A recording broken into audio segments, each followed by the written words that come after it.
Olá, começa agora mais uma edição do Giro Nordeste. Estamos em Salvador, na TVE Bahia. Você também pode acompanhar o programa nas emissoras parceiras, nos estados da região Nordeste, em 2 estados do Sudeste, no Espírito Santo pela TV Educativa e em São Paulo pela TVT. E ainda por nossas redes sociais, Instagram, Facebook, YouTube e Twitter. A nossa hashtag é Giro Nordeste. Sejam bem-vindas e bem-vindos. A situação de milhares de refugiados no Brasil e no mundo vai ser tema do programa de hoje, do Giro Nordeste. O nosso convidado é Luiz Fernando Godinho. Ele é porta-voz no Brasil da Acnur, Agência da ONU para Refugiados. Luiz Fernando atuou nas respostas de emergências, crises de refugiados no Sudão do Sul, da Colômbia e da Venezuela. Eu sou o Juraci Santana, da TVE Bahia, e vão participar do programa de hoje em seus respectivos estados. Paiva Rebouças, da TV Universitária do Rio Grande do Norte, Nice Lima, da TV Pernambuco, Pedro Nascimento, da TV Aperipê, em Sergipe, Henrique Douglas, da TV Antares, no Piauí, Zema Ribeiro, da Rádio Timbira, no Maranhão, Naná Garcês, da Empresa Paraibana de Comunicação e Carla Soraya, da TV Ceará. Eu quero agradecer a todos e todas pela participação e vamos iniciar nossa rodada de perguntas aqui pela Bahia. Luiz, no dia 24 de janeiro, o Brasil e o mundo ficaram horrorizados com o assassinato brutal de Moise Kabagambi, um imigrante congolês negro. Ele foi espancado até a morte no Rio de Janeiro porque cobrou o pagamento de 2 dias de trabalho num quiosque em que trabalhava. Você acha que pode haver punição nesse caso ou o fato dele ser um imigrante faz com que a polícia e o Poder Judiciário no Brasil não deem a atenção que o caso merece? Seja muito bem-vindo. Obrigado, Juraci. Obrigado aos colegas da bancada aí também pela atenção e a oportunidade de falar com todos os estados do Nordeste por meio da TVE Bahia, por meio do Giro Nordeste. Bom, primeira coisa, eu queria apresentar a nossa solidariedade, né, em nome do Acnur, da Agência da ONU para Refugiados, à família do Moise, né? A gente foi realmente, ficamos espantados, né, com a brutalidade do assassinato dele. Foi algo que chocou o Brasil, o mundo inteiro. E a gente está vendo que a investigação está caminhando, a investigação foi aberta e a gente espera que que o crime seja esclarecido, que as circunstâncias e as motivações desse crime sejam devidamente esclarecidas e que as pessoas possam ser julgadas de acordo com a lei brasileira. Eu não vejo até agora nenhuma indicação de que o sistema criminal, o sistema de justiça brasileiro vão de alguma maneira evitar a condução dessa investigação e o julgamento das pessoas envolvidas, né? Muitas pessoas já foram identificadas, estão detidas, e a gente espera a conclusão do inquérito para que a denúncia seja oferecida e que a justiça possa se pronunciar, né? Eu acho que as evidências são muito fortes, né? O vídeo, a imagem trouxe evidências claríssimas do que aconteceu. É preciso apenas aguardar agora a conclusão da investigação para que a gente possa ter uma ideia das circunstâncias e das motivações e, com isso, entender se houve ligações com atitudes xenófobas, com atitudes discriminatórias nesse triste episódio que abalou o Brasil e o mundo inteiro. Obrigado, Luiz Fernando. Nós seguimos com o Giro Nordeste. Quero chamar agora Paiva Rebouças, da TV Universitária do Rio Grande do Norte. Olá, Juraci, colegas de bancada. Luiz, seja muito bem-vindo ao Giro Nordeste. Vou até trazer uns dados aqui, você pode corrigir, obviamente você deve ter dados mais atualizados, mas fazendo aqui um levantamento rápido na internet, eu vi que o Ministério da Justiça apontou que 293 mil pessoas solicitaram refúgio ao Brasil entre 2011 e 2019. A maioria dessas pessoas são de nacionalidade venezuelana, síria ou congolesa. No final de 2020, havia mais de 57 mil refugiados reconhecidos vivendo legalmente aqui no país. Aqui no Rio Grande do Norte, o registro é de 13.633 migrantes internacionais. Por que a gente sabe tão pouco dessas pessoas mas por que um país tão miscigenado e que deve tanto aos imigrantes como o Brasil ainda registra casos complexos de xenofobia, como é o caso do Moise, que mesmo que depois de morto, continuou sendo atacado? Bom, eu acho que são várias questões que você coloca aí na sua pergunta, Paiva. Eu acho que a primeira sim, o Brasil, com exceção agora desse fluxo de refugiados e e migrantes da Venezuela, sempre teve, de certa maneira, distante, né, dessas grandes questões internacionais no que diz respeito ao refúgio no Brasil. Embora a gente já tenha, né, refugiados buscando proteção no Brasil há muitos anos, né, desde os anos 70, ainda na ditadura militar, você tinha pessoas que fugiam dos regimes do Cone Sul e vinham para o Brasil e daqui eram levados para outros países. Então, essa tradição, né, de recepção de pessoas refugiadas no Brasil, ela vem de longa distância. Mas eu acho que só agora, nos últimos anos, com a chegada dos venezuelanos no Brasil, é que essa questão tomou uma dimensão maior e acho que as pessoas têm tomado conhecimento. O envolvimento da sociedade é muito grande. A gente tem muitas ONGs que participam, muitas pessoas individualmente se associam à causa e é algo que aí, como nós estamos aqui entre jornalistas, né, eu acho que vocês vão entender o que eu vou dizer. Quer dizer, não é um tema também que está nas primeiras páginas, no alto das notícias regularmente. Então, também acho que os meios de comunicação talvez devam prestar um pouco mais de atenção ao que está acontecendo em relação às pessoas refugiadas que chegam no Brasil. O Moise realmente deu um destaque, trouxe um destaque bastante negativo, não em relação a ele, ao que aconteceu com ele, evidentemente, mas a situação como um todo. E hoje a gente vê muitas matérias falando sobre a dificuldade dos refugiados no Brasil, sobre os desafios que eles enfrentam aqui, o que, de certa maneira, é bom, porque isso aciona mais a cabeça das pessoas, faz com que elas fiquem mais atentas, né? A gente está vendo um grande momento, por um lado é um momento de tristeza, né? Como é que se diz? De estranhamento por essa atitude tão bárbara que aconteceu com o Moise. Ao mesmo tempo, você tem uma grande mobilização da sociedade em torno do assunto por conta do que aconteceu. Mas a gente tem trabalhado também, os nossos parceiros, inclusive no Nordeste, para dar visibilidade à causa e não apenas nesses momentos tão ruins quanto esse, né? Mas também mostrando as conquistas dessas pessoas e temos muitos exemplos de como as pessoas refugiadas estão se integrando no Brasil e colaborando com a sociedade brasileira. É muito importante passar essa mensagem também. Obrigado. Agora a vez de Nice Lima, da TV Pernambuco, fazer a pergunta a Luiz Fernando Godinho. Olá, boa noite, Juraci, colegas de bancada, público que nos acompanha também. Claro, a nossa saudação ao nosso convidado da noite. A gente ainda vai falar muito aqui sobre os refugiados, claro, mas a gente também tem aquele grupo dos deslocados internos, né, que são aquelas pessoas que são forçadas a se deslocarem por conflitos armados, perseguições dentro do próprio país. Qual a sua avaliação para a proteção conferida aqui pelo Brasil a essas pessoas atualmente? Nice, a sua pergunta é muito interessante e eu agradeço muito por você ter feito ela. Só para dar uma ideia da dimensão disso que você está falando, né? Se a gente olha hoje os números globais de refúgio no mundo, o último relatório que a gente divulgou, a gente calcula em 82,4 milhões de pessoas que estão deslocadas forçosamente dos seus países, né? Dessas pessoas, a gente tem 48 milhões que entram nessa categoria de deslocados internos que você tão bem definiu.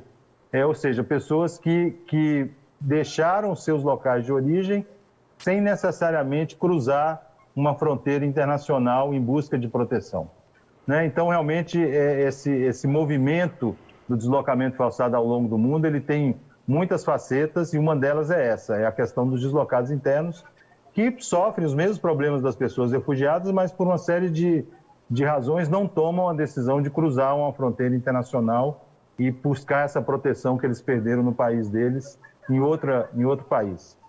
No caso do Brasil, a gente não tem aqui no Brasil a categoria dos deslocados internos, né? O Brasil recebe as pessoas refugiadas, a gente tem também exemplos de brasileiros que hoje são refugiados fora do Brasil, até por definição, a pessoa, para ser considerada refugiada, ela tem que estar em outro país, né? Mas a gente não tem aqui essa figura do deslocado interno, né? Por uma série de razões. O governo brasileiro não reconhece, enfim, não há uma situação em que sejam categorizados como deslocados internos no Brasil.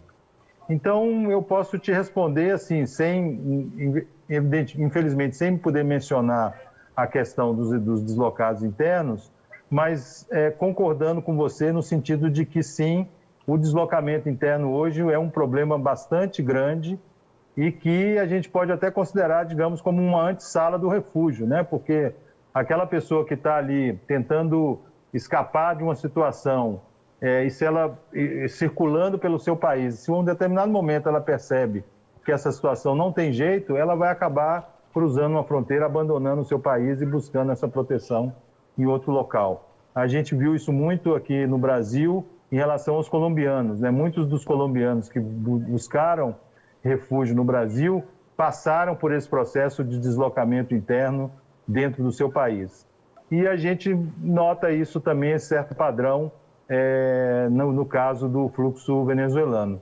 Embora esse deslocamento deles interno seja já em direção às fronteiras, né? Já seja voltado para deixar o país.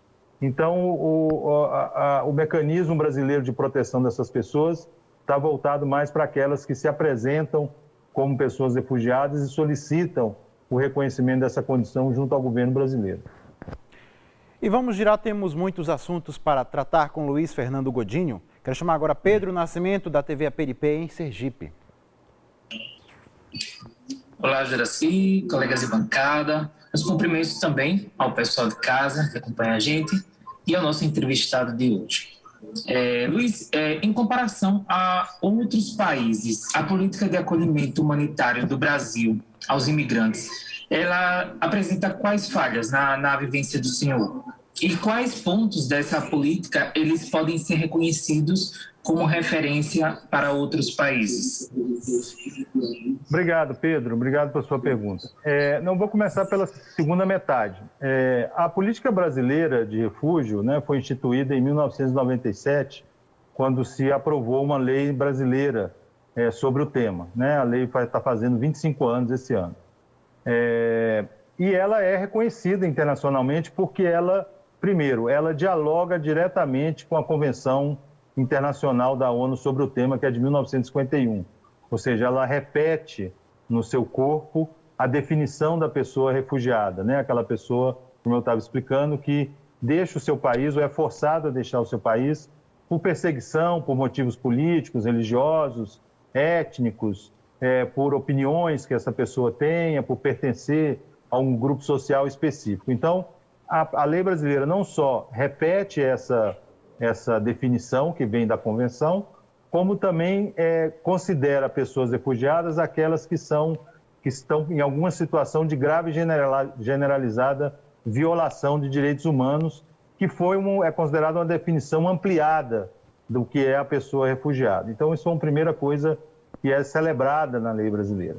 A segunda questão que é muito importante na legislação nacional é que ela já garante aquelas pessoas que ainda estão solicitando o reconhecimento da situação de refúgio, os direitos civis que todos nós temos, que é livre circulação pelo país, carteira de trabalho, CPF, né? Tudo isso que pode parecer bastante simples, né? Para uma pessoa que está numa situação de deslocamento forçado, é algo muito valioso, né? Ela não fica restrita, ela não fica detida enquanto o processo dela é julgada, ela pode circular pelo país, ela pode abrir uma conta, receber dinheiro, mandar dinheiro para fora ou receber dinheiro de fora. Então, todos esses elementos, juntamente com a documentação também, que é algo muito importante, tornam a lei brasileira uma referência mundial e realmente tem sido um modelo que é reconhecido pela ONU e por outros países também. A questão da integração, ela vai além da lei, eu diria assim. A lei, ela dá as ferramentas para que essa integração aconteça dentro do país. Como eu falei, documentação, que é fundamental, liberdade de movimento dentro do país, né? Direito ao emprego formal, por conta da carteira de trabalho. Mas a integração em si, ela é um processo que vai além do que está escrito na lei, porque ela necessita, primeiro, de uma dinâmica econômica, né, que seja favorável à integração, né? As pessoas refugiadas, depois que elas passam por um processo de assistência emergencial e temporário, elas precisam trilhar o caminho delas com as próprias pernas e a questão do emprego fala super alto nisso aí, né? Elas precisam ter emprego, elas precisam gerar a sua própria renda. Então, e essa geração de renda vai estar vinculada à própria dinâmica da economia do país. Alguns anos atrás, a gente falava com as pessoas refugiadas e elas ressaltavam empregos de maior qualificação, né? Hoje, com a atividade econômica em crise, embora assim meio, né, como é que falam, uma montanha russa, né? Eles já falam hoje em qualquer tipo de emprego, entendeu? Então, assim, a gente nota que essa integração, ela está muito vinculada à própria dinâmica da economia do país.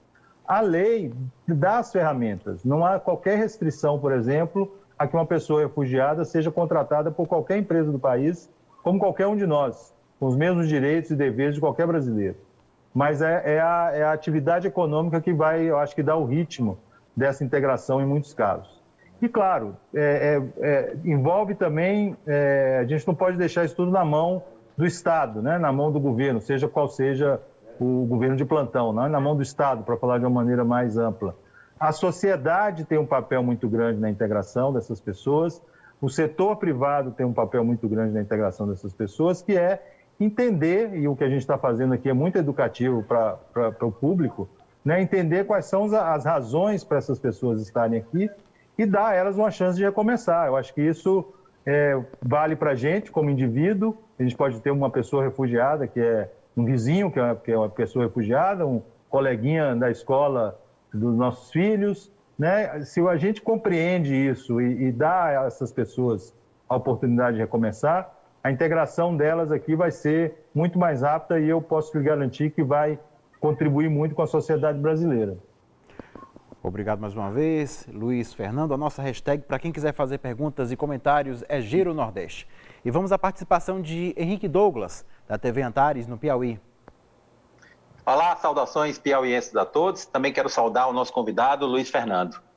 Luiz, eu queria, antes de fazer a pergunta, fazer uma breve contextualização e, inclusive, fazendo uma ligação com o que você falou lá no começo da entrevista a respeito da pouca cobertura, pouco ou baixa cobertura da imprensa em relação a casos de refugiados aqui no nosso país. Bem, como consequência da morte de Mois, aconteceu um protesto numa igreja católica em Curitiba, liderado por um vereador do Partido dos Trabalhadores.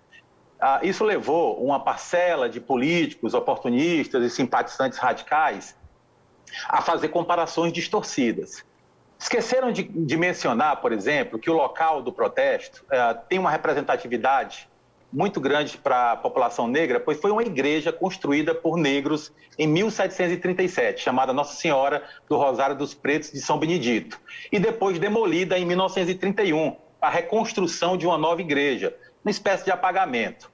Além disso, a igreja foi construída em cima de um cemitério de escravizados. O fato demonstrou que os ataques às religiões de matizes africanas, na maioria das vezes, não recebem uma cobertura mais penetrante no Brasil, como você observou. E eu queria que você analisasse isso respondendo a seguinte pergunta: quem contribui para essa incompatibilidade? É a imprensa? É a própria imprensa? São os opositores? É o racismo? É a indiferença ou é a ignorância histórica? Bom, Henrique, obrigado pela pergunta. Eu não sabia dessa manifestação, eu tenho acompanhado os desdobramentos do caso Mois, mas me escapou essa notícia. Bom, aí a gente vai entrar numa discussão jornalística quase até, né? Eu acho que são muitos nuances nessa pergunta que você coloca que nos leva a diferentes reflexões. Eu acho que vamos esquecer o Moise, por exemplo, e falar de outras mortes de pessoas negras no Brasil, né? Quando que a gente teve no Brasil uma repercussão como teve nos Estados Unidos quando teve o assassinato de George Floyd, né? Quantas pessoas como George Floyd morreram no Brasil sem que houvesse uma mobilização da sociedade da maneira como houve nos Estados Unidos e causou aquela situação que causou desde o assassinato dele, né? Enfim, eu acho que esse comportamento da imprensa, e aí não quero generalizar de nenhuma maneira, porque a gente vai ter todo tipo de veículo de comunicação, todo tipo de profissional de imprensa e tudo mais, mas eu acho que que falta um pouco e isso está crescendo atualmente, uma maior reflexão sobre o impacto dessas mortes na sociedade como um todo, né? Mas também, aí eu concordo com o que você está falando, quer dizer, tem também esse viés da própria educação da sociedade ou da própria conscientização da sociedade sobre esse racismo estrutural que existe dentro de todos nós, né?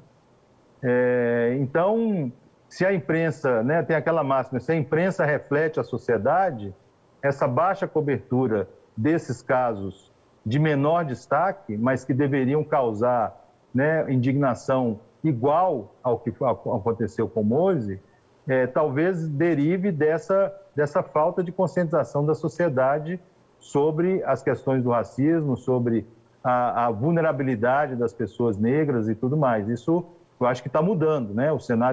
Esse cenário tem mudado de uma maneira muito rápida.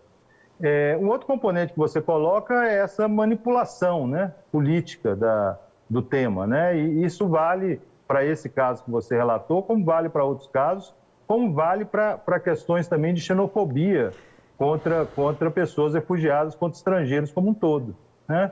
A gente vê, inclusive aqui no Brasil, muitas dessas questões sendo motivadas politicamente, né? E aí, infelizmente, assim, é a sociedade que a gente tem, né? A gente espera que esse processo de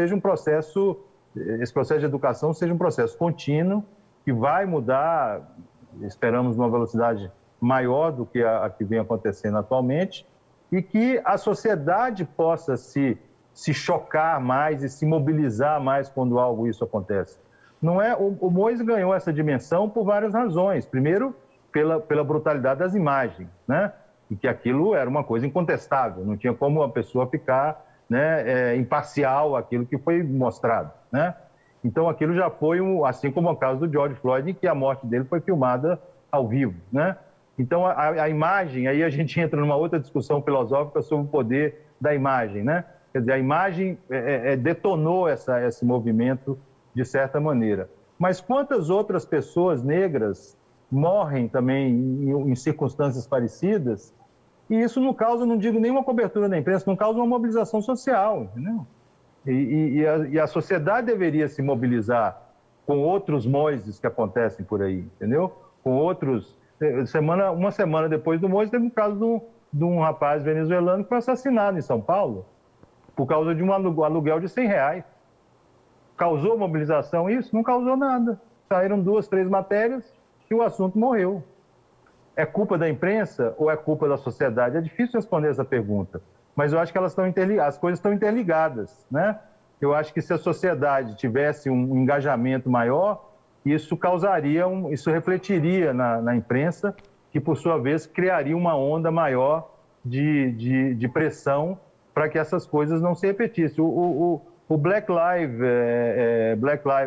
Matter, né? Vidas Negras Importam, é um exemplo muito interessante de como que essa simbiose da sociedade com a imprensa se dá, e o Mose teve uma mobilização da sociedade muito grande. Vamos ver até quando que isso vai se manter, né? Até quando essa mobilização vai se manter, essa pressão para que o caso seja solucionado. A gente, da nossa parte, estamos de olho, estamos acompanhando com as autoridades, estamos em contato com o Ministério Público, enfim, com a OAB, para poder não deixar a coisa acabar. Agora, enfim, são muitas dimensões que você colocou aí. A gente pode fazer uma análise também, né, da sociedade como um todo. Quer dizer, o Brasil é um país com tantas desigualdades, né, que às vezes a sociedade talvez não tenha nem fôlego para se indignar com todas essas coisas que acontecem no dia a dia. Enfim, podemos voltar à sua questão aí depois, porque ela é muito boa mesmo. E terrível o hábito de o brasileiro, né, de o Brasil precisar de casos de fora para se indignar. O caso de George Floyd é um deles, mas diariamente a gente vê as comunidades, as pessoas sendo mortas, e geralmente são pessoas pretas. Dados mostram que quem é preto tem 3 vezes chance de sofrer algum tipo de violência do que as pessoas que não são consideradas negras. Então é preciso que a sociedade tire as vendas para essa situação e fica indignada com o que acontece aqui. Obrigado, Luiz. No dia a dia. Exatamente. Obrigado, Luiz. Nós temos mais perguntas para o Luiz Fernando Godinho. Agora é o momento de falar com o Zema Ribeiro, da Rádio Timbira, no Maranhão. Olá, Juraci, colegas de bancada, nosso entrevistado Luiz Fernando Godinho. Luiz, recentemente, o presidente da Fundação Cultural Palmares, Sérgio Camargo, justificou, aí a gente tem que botar bastante aspas nesse justificou, o brutal e covarde assassinato do Moise, né? Ele disse que o refugiado andava com quem não presta, enfim. Eu queria te perguntar o seguinte, como é que a sociedade brasileira poderá superar o racismo e a xenofobia quando estes crimes são cometidos e incentivados por autoridades que deveriam também combatê-los? Olha, Zema, muito triste ouvir isso, né? Quer dizer, eu acho que o que eu falei no início eu gostaria de repetir. A gente precisa esperar a conclusão do inquérito, né? Ver a conclusão do inquérito para poder avaliar quais são as circunstâncias e as motivações do crime. Me parece uma coisa muito básica, né? Se antecipar a um comentário desse tipo sem você ter a conclusão da investigação policial. A gente precisa dar o crédito, né, à polícia que está realizando o trabalho dela, e a gente espera ter acesso a esse inquérito quando ele for concluído para entender quais foram as avaliações feitas em relação às circunstâncias e às motivações desse crime. Esse problema que você tocou é isso. Eu acho que se a gente tem as lideranças políticas, as lideranças do país estimulando esse tipo de discurso, e isso a qualquer nível, né? Não precisa ser uma grande autoridade, mas às vezes a liderança local pode também adotar um discurso como esse. É muito difícil. Acho que a sociedade acaba também seguindo a sua liderança. É normal, né? Quer dizer, por isso as pessoas são líderes, né? Elas têm esse poder de mobilização da sociedade. Então, se essa cultura, se essas afirmações vêm de cima para baixo, realmente fica muito difícil. A gente tem visto isso, de novo, não apenas no caso Moise, mas em outras situações em que as pessoas são motivadas, às vezes, a uma posição xenófoba, uma posição discriminatória, por causa de um apelo, de um chamado que é feito por uma liderança local, né? Eu acho que é muito triste isso. Realmente não gostei de ver essa declaração. Obrigado, Luiz Fernando. Agora é o momento de seguir para Paraíba, para falar com Naná Garcês, da empresa Paraibana de Comunicação. Microfone, Naná. Saúdo a todos os colegas e, nessa oportunidade, senhor Luiz Godinho, eu gostaria de saber o que é que o Brasil tem que, apesar de todos os seus graves problemas sociais, ainda é atrativo para quem quer recomeçar a vida. Naná, essa também, obrigado pela pergunta, é uma pergunta interessante. A gente olha o perfil dos refugiados no Brasil, o Paiva citou os números lá atrás. A gente fala, o Ministério fala em 56, se eu não me engano, né, Paiva? Acho que 56 mil refugiados reconhecidos no Brasil. Historicamente, isso desde 2011, desde 2016, historicamente nós já somos mais de 66 mil pessoas reconhecidas como refugiados no Brasil, de mais de 70 nacionalidades diferentes, né? A gente tem que voltar um pouquinho na história, né, para exatamente entender que o Brasil é lugar comum, mas eu acho que é importante a gente reafirmar isso, é formado, sim, por grandes correntes migratórias, né, ao longo dos últimos 100, 150 anos, né? Desde quando Dom Pedro II abriu as portas para os migrantes libaneses, que o Brasil vem recebendo essas correntes migratórias em diferentes momentos da história, e elas chegam também em diferentes momentos do país, e vão se integrando aqui. Então, acho que esse caldo cultural cria uma certa noção de receptividade. Se a gente pega alguns exemplos mais recentes, vamos pegar, por exemplo, o caso dos refugiados sírios, né, que chegaram no auge ali da crise da Síria, que infelizmente já completou 10 anos e parece ter estacionado no pico, né, numa coisa que não retrocede de maneira nenhuma. Muitos desses refugiados sírios que vieram para o Brasil vieram porque tinham algum tipo de links aqui na sociedade brasileira, né? A comunidade síria libanesa no Brasil é enorme e essas pessoas vieram porque já tinham algum vínculo aqui com brasileiros ou com pessoas do seu país que moravam aqui no Brasil, e isso é um fator de atração. O Brasil tem essa imagem também de ser um país mais camarada e mais receptivo, né? Enfim, de novo, um pouco do que o Henrique falou, dessa imagem que é construída, né, por meio dos meios de comunicação, e isso acaba atraindo. Quando a gente teve o fluxo dos haitianos, que, fazendo um pequeno parênteses, não foram reconhecidos como refugiados porque deixaram o seu país por um terremoto, né? Não era um caso de perseguição ou de guerra, mas, enfim, eles vieram para o Brasil simplesmente pelo fato de que eles viam o Brasil presente lá na Força de Paz e tinham o país como uma referência de segurança, né? É difícil dar uma resposta geral porque essas motivações são pessoais, né? Quer dizer, o fato da pessoa chegar aqui, ela toma uma decisão também baseada nos seus interesses pessoais ou nas suas capacidades, né, de chegar até o Brasil.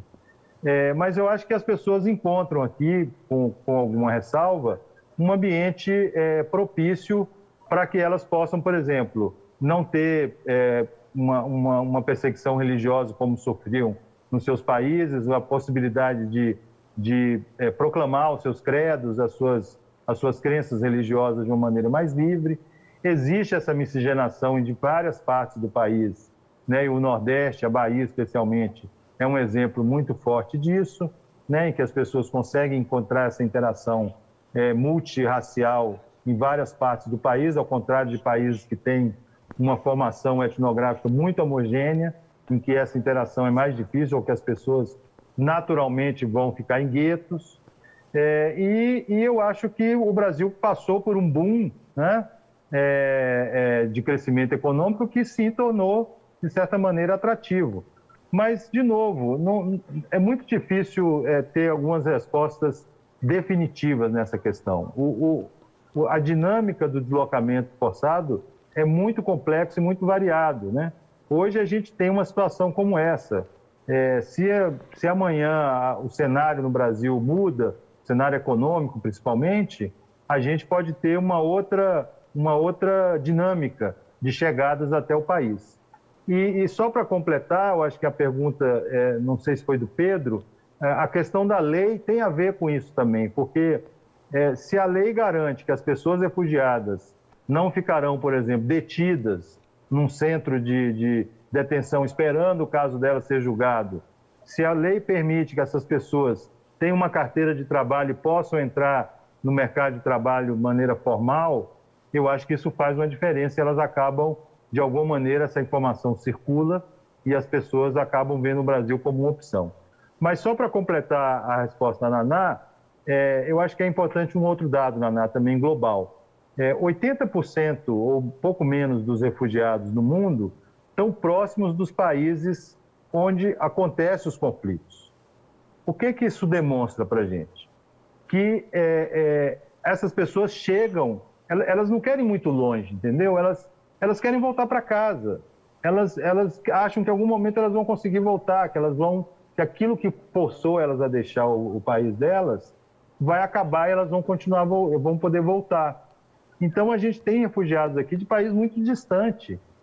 Eu acho que isso demonstra, se por um lado demonstra de certa maneira uma certa atratividade do Brasil, por outro lado demonstra como que essas crises que continuam acontecendo e não são solucionadas vão expulsando as pessoas cada vez mais e forçando elas a ir mais longe, entendeu? A gente receber refugiados, mesmo do Congo, receber refugiados da Síria, é muito longe, do Afeganistão, é muito longe. Acho que essas pessoas que chegam até aqui de países tão distantes representam também uma certa angústia da parte delas, né? Um certo desespero de que elas não vão encontrar uma solução próxima para poderem retornar e aí elas arriscam, vão para mais longe. Mas de novo, o melhor se a gente tivesse um tanto de refugiados aqui para vocês poderem fazer essas perguntas para eles. Eu não quero, de nenhuma maneira, ser um porta-voz das pessoas refugiadas, porque essa decisão e a dinâmica por trás desse deslocamento tem muito a ver com as suas escolhas pessoais e a sua história, mas eu tento responder aqui com base no que a gente escuta dessas pessoas e com uma análise que a gente faz dos números que a gente consegue apurar. Obrigado, Luiz Fernando Godinho. Temos mais perguntas. Vamos chamar agora Carla Soraya, da TV Ceará. Olá, Juraci, colegas de bancada virtual, público que nos acompanha e meu cumprimento aí especial ao nosso convidado de hoje. Luiz Fernando, eu peguei alguns dados, né? Não vai dar para falar todos aqui, mas alguns são bem interessantes da gente abordar nessa conversa de hoje, porque a ACNUR, que é a Agência da ONU para Refugiados, ela demonstra que pessoas que são interiorizadas aqui no nosso país, elas têm uma educação acima da própria média nacional do Brasil. 79% dessa população que chega aqui tem mais de 18 anos e tem o ensino fundamental completo e 55% completou o ensino médio.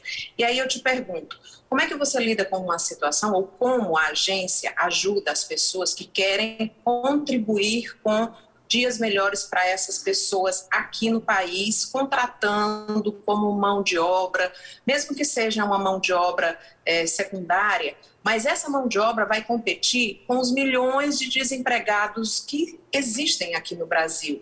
Então, como é esse trabalho para que não haja uma animosidade, que não se tenha aí um conflito entre brasileiros desempregados e os refugiados que precisam também de um emprego para se manter e às vezes são contratados antes de ser contratado um brasileiro, né? Eles têm profissionais tão ou mais qualificados do que os brasileiros, mas como é que é possível lidar com essa situação? Há um suporte da ACNUR para essas pessoas e para essas empresas que contratam refugiados? E um trabalho também com os futuros colegas deles, porque às vezes você tem um funcionário e tem um amigo que quer colocar na empresa, mas não foi colocado porque um refugiado entrou no lugar. Sim, eu acho que você toca num assunto muito importante, Carla, porque a responsabilidade pela integração das pessoas refugiadas não pode ficar só na mão do Estado brasileiro, né? Ou de qualquer outro país, né? De qualquer poder público de outro país. A gente tem promovido esse conceito de que é uma responsabilidade de toda a sociedade, né? Como a gente já falou, é o Estado, é o poder público, é também nós como indivíduos, como cidadãos, e é o setor privado. Então, a gente, dentro dessa premissa, a gente tem abordado, sim, o setor privado e tem, primeiro, demonstrado para essas pessoas que a pessoa refugiada, documentada no Brasil, e ela tem os mesmos direitos e os mesmos deveres que qualquer cidadão brasileiro na sua relação de trabalho com uma empresa. Ou seja, ela vai ter que seguir os critérios da lei brasileira, ela vai ser contratada ou dispensada da mesma maneira que qualquer brasileiro seria. Então, acho que isso é importante para que as pessoas, os empregadores, as empresas entendam isso. O segundo é uma sensibilização das empresas para exatamente mostrar que essas pessoas que têm chegado aqui, ou que boa parte dessas pessoas, tem sim uma capacidade criativa, uma capacidade profissional que elas trazem dos seus países de origem e que podem ser aproveitadas e, com isso, melhorar a diversidade do país, melhorar a performance das empresas, porque elas vão trazer novas visões, novas culturas e aquela interação vai gerar certamente uma melhoria na produtividade da empresa. Isso é o que a gente escuta das empresas que têm contratado essas pessoas. Para você ter uma ideia, por exemplo, a gente tem um fórum, Empresas com Refugiados, que reúne atualmente 35 empresas privadas do país e que já empregaram mais de 6.700 pessoas refugiadas e dão um feedback muito positivo para a gente. São pessoas comprometidas, elas interagem bem, elas talvez até pela necessidade delas, elas se apegam àquele emprego como talvez outros brasileiros não empregassem, e aí não vai qualquer deferência a nós brasileiros. Eu acho que isso vale para todos os países, né? Uma pessoa, quando está mais vulnerável, acaba se comprometendo mais com aquela oportunidade de emprego que ela tem. Então, a gente tem trabalhado, não se trata de criar cotas para as pessoas refugiadas, de cotas de emprego, não se trata de criar exceções na lei brasileira, mas a gente, por um lado, procura sensibilizar as empresas sobre a possibilidade de empregar essas pessoas e as vantagens que elas poderão ter ao ter uma mão de obra estrangeira no seu quadro de funcionários.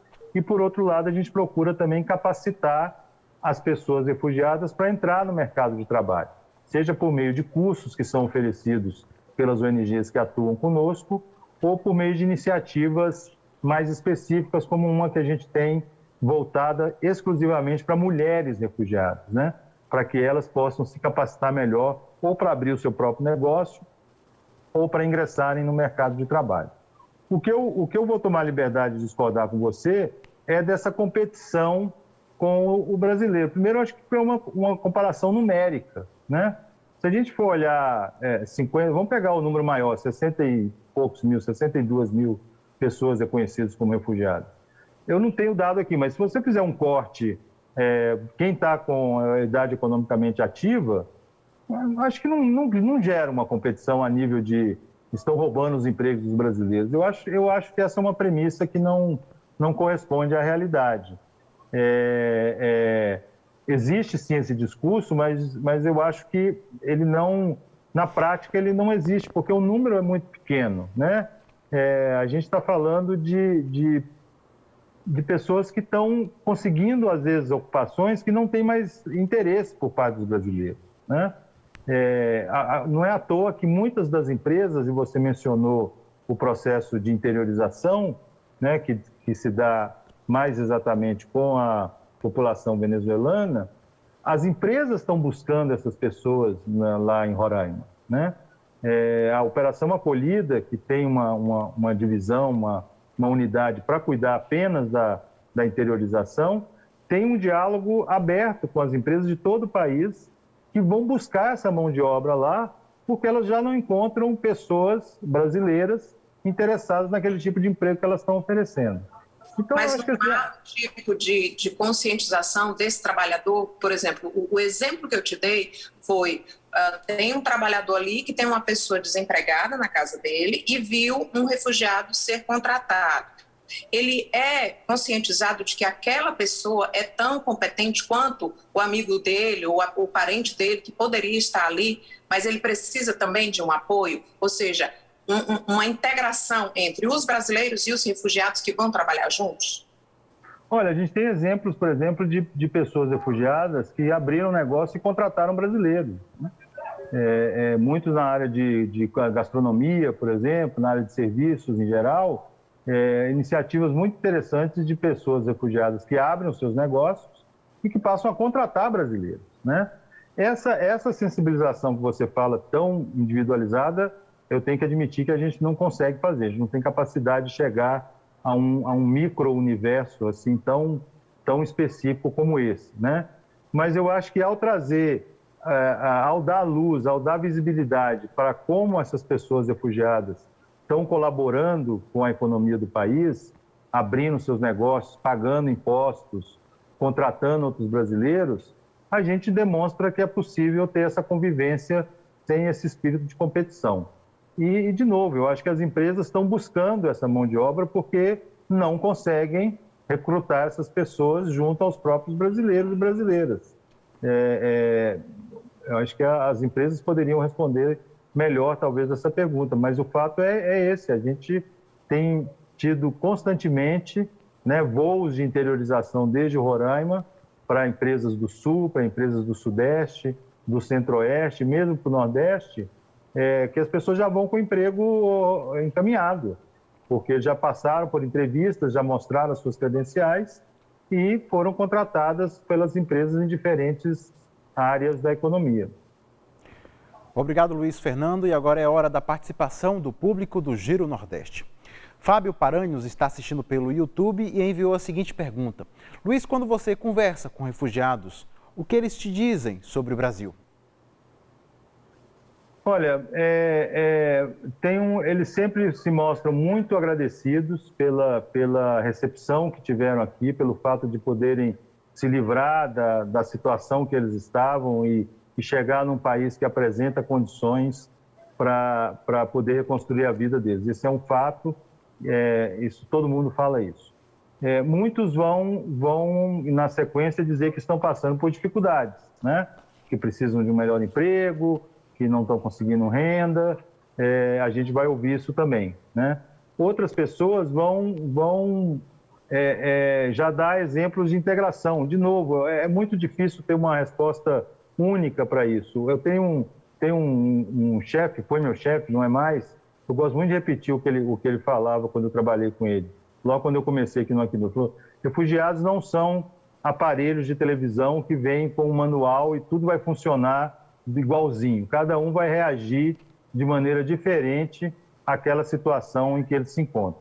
Então, respondendo aí ao telespectador, eu acho que existe esse discurso comum de que, nossa, que bom que o Brasil me recebeu, a minha família, e a gente está podendo reconstruir aqui. Mas a situação não está fácil, a gente está precisando melhorar, a gente precisa de um melhor emprego.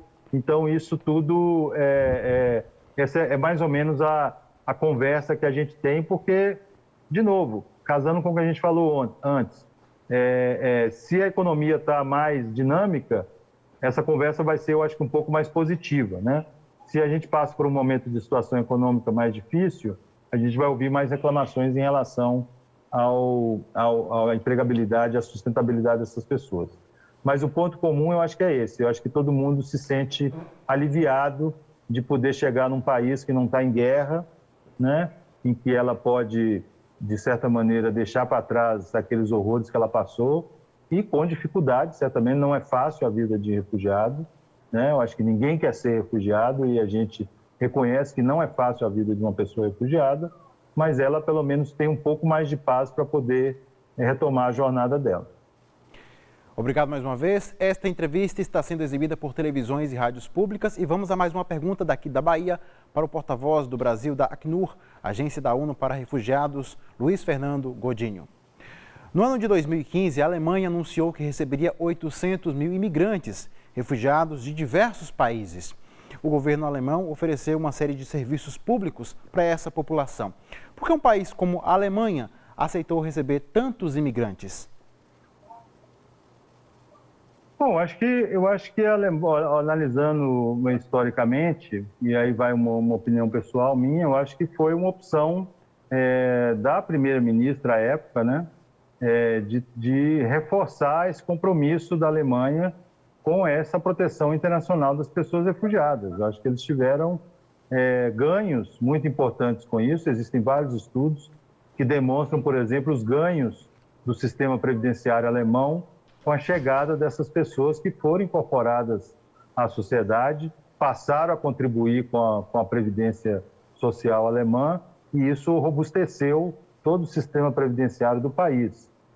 A Angela Merkel comprou, no bom sentido, uma briga com isso, né? Ela sofreu muita resistência a essa política que ela adotou, mas ela deu um exemplo fantástico para o mundo inteiro, né? Uma potência como a Alemanha, que acabou acolhendo essas pessoas. E, se eu não me engano, recentemente um casal de cientistas envolvidos nas descobertas da vacina da Covid-19 são pessoas refugiadas que foram acolhidas na Alemanha alguns anos atrás. Eu acho que isso só mostra como que essas pessoas, tendo a capacidade, né, e a oportunidade de contribuir, podem devolver para a sociedade que as acolhe questões muito importantes e muito relevantes, nesse caso de impacto para o mundo todo. Obrigado, Luiz Fernando Godinho. Temos mais perguntas. Vamos chamar novamente Paiva Rebouças, da TV Universitária do Rio Grande do Norte. Obrigado, Juraci. Luiz, eu queria continuar essa conversa que a Carla Soraya começou. Peço até desculpa se me repetir um pouco, se reforçar a mesma pergunta, mas o que acontece é o seguinte: o Brasil tem 13 milhões de desempregados, é verdade. Por outro lado, a gente tem um outro fenômeno muito preocupante na ciência, que é o que a gente chama de fuga de cérebros, né? E aí a gente tem um número muito grande de refugiados vindos para o Brasil. Eu queria saber o seguinte: se existe um controle da capacidade dessas pessoas, e se existe alguma brecha ou algum interesse do Brasil de aproveitar essa mão de obra. Estou falando no sentido pensando mesmo no Estado brasileiro, nas universidades, de verificar se nesse grupo que vem, se a gente tem também cérebros que possam ser aproveitados, né? Se existe realmente uma brecha na legislação que permita isso, ou se o país não precisa dessa mão de obra. Não, Paiva, olha só, a primeira parte da sua pergunta, não existe qualquer critério, né, de receber não há qualquer critério em relação à formação acadêmica ou profissional das pessoas na hora de recebê-las como refugiados, né? A ação humanitária, ela é não discriminatória, né? Ela é universal, né? Não é isso. Eu estou dizendo que quando eu falo de controle, é se vocês registram isso. Então não, médico, sim. Ok, entendi. Desculpa, tinha entendido errado a sua pergunta. Tudo bem. Sim, as pessoas são registradas, elas informam qual é a formação que elas têm, qual é o grau de ensino que elas têm, se elas já têm profissão. A gente tem programas, ONGs, que são especializadas em trabalhar com revalidação de diplomas, né? Muitas vezes a pessoa quer, muitas vezes não, quase 100% das pessoas querem, aquelas que têm uma profissão, querem continuar com a profissão delas, mas precisa ter, em alguns casos, sei lá, medicina, advocacia, né, engenharia e outras profissões que são regulamentadas, você precisa ter o reconhecimento do diploma. Então, a gente tem hoje uma ONG em São Paulo, que já atua em todo o Brasil, para trabalhar exclusivamente com isso. Permitir a revalidação do diploma dessas pessoas para que elas possam se inserir no mercado de trabalho na sua profissão, na sua especialidade. A gente tem também uma outra iniciativa muito interessante, que é a Cátedra Sérgio Vieira de Mello, que está presente em alguns dos estados que estão aqui hoje, se eu não me engano, no Rio Grande do Norte, no Ceará, acho que não, agora me escapuliu aqui, mas algumas, a gente já são algumas dezenas de universidades federais, públicas e privadas que fazem parte da Cátedra Sérgio Vieira de Mello, que, entre outras ações, cria mecanismos que facilitam o ingresso dessas pessoas no ensino superior, né? Então, também é uma maneira da gente aproveitar esse conhecimento que você falou, que essas pessoas trazem com elas, né? Eu acho que sim, o Brasil precisa dessa mão de obra, sem dúvida nenhuma. A gente, hoje, conversando com uma colega do Rio de Janeiro, ela estava lembrando em episódios recentes, não tão recentes mais, né, mas Copa do Mundo, Jogos Olímpicos, houve uma grande demanda de mão de obra refugiada pelo simples fato das pessoas falarem outro idioma perfeitamente, entendeu? Os hotéis, os restaurantes, a própria FIFA, no caso da Copa, o Comitê Olímpico Internacional, se valeram de mão de obra refugiada no Brasil, nesses grandes eventos, porque são pessoas que podiam atender a delegação da França, a delegação dos Estados Unidos, a delegação de algum país do Oriente Médio, né, falando sem qualquer empecilho em relação ao idioma, que a gente sabe que o brasileiro, né, fala português e outros idiomas, ainda tem uma disparidade muito grande nas pessoas que dominam mais de um ou mais de dois idiomas no Brasil, né? Então, acho que sim, definitivamente o Brasil precisa dessa mão de obra. O país, a lei garante a inserção dessas pessoas no mercado de trabalho e basta apenas dar a elas essa oportunidade para que elas possam contribuir com a sociedade que as acolheu aqui no Brasil. Estamos quase encerrando o Giro Nordeste de hoje. Luiz, quer fazer algum comentário para finalizar? Nós temos aí 1 minuto. Não, acho que como a questão da xenofobia e da discriminação acho que foi um tema muito colocado aqui pela bancada, eu queria só fazer 2 colocações. Eu acho que como organismo internacional, a gente é totalmente contrário a qualquer tipo de xenofobia e discriminação contra qualquer pessoa, né, de qualquer origem. E no caso das pessoas refugiadas, a gente entende que isso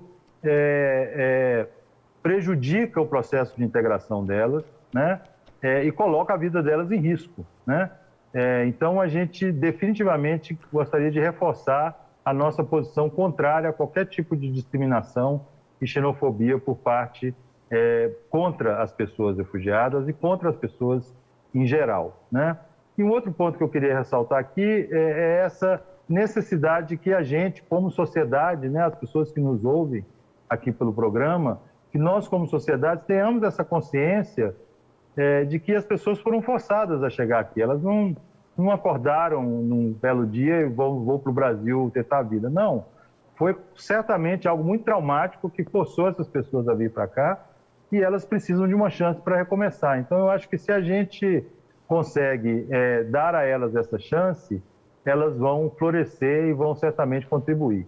E, por fim, eu acho que também, como a questão do MOIS foi muito debatida aqui, eu queria uma coisa que eu não tive a oportunidade de falar. Eu realmente acredito que o que aconteceu não representa de nenhuma maneira a relação que a sociedade brasileira como um todo tem com as pessoas refugiadas. E aí, falando um pouco do Henrique lá, né? A narrativa está muito essa. Não, o Brasil é um país que mata todos os refugiados, que eles... Não é verdade. A gente tem milhares de casos de pessoas que estão integradas, que estão interagindo com a sociedade, estão avançando no processo de integração delas aqui no país. Então, não vamos generalizar, não é minimizar o que aconteceu conosco, foi uma brutalidade, mas também não podemos, ao mesmo tempo, generalizar aquilo e achar que todos os brasileiros e brasileiras são pessoas que odeiam as pessoas refugiadas. Eu acho que isso não corresponde à realidade. Eu gostaria de deixar essa mensagem final aqui para vocês. E o Giro Nordeste está terminando. Quero agradecer a participação do porta-voz do Brasil do Acnur, agência da ONU para refugiados, Luiz Fernando Godinho. Muito obrigado também aos comunicadores Paiva Rebouças, da TV Universitária do Rio Grande do Norte, Nice Lima, da TV Pernambuco, Pedro Nascimento, da TV Aperipê, em Sergipe, Henrique Douglas, da TV Antares, no Piauí, Zema Ribeiro, da Rádio Timbira, no Maranhão, Ana Garcês, da Empresa Paraibana de Comunicação e Carla Soraya, da TV Ceará. E um agradecimento especial a vocês que acompanharam o Giro Nordeste. Na semana que vem estaremos de volta. Até lá!